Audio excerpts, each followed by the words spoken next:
भ्रष्टाचार र तामाङसँग मलाई डर लाग्दैन। मलाई दाँदै बनाइसँग डर लाग्छ।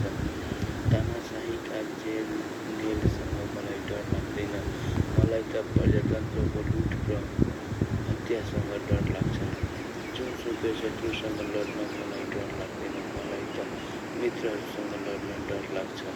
एउटा मान्छे भएर तलै भइरहन मलाई डर लाग्दैन। मलाई त ढुक्क भएर माथि बसिरहन डर लाग्छ।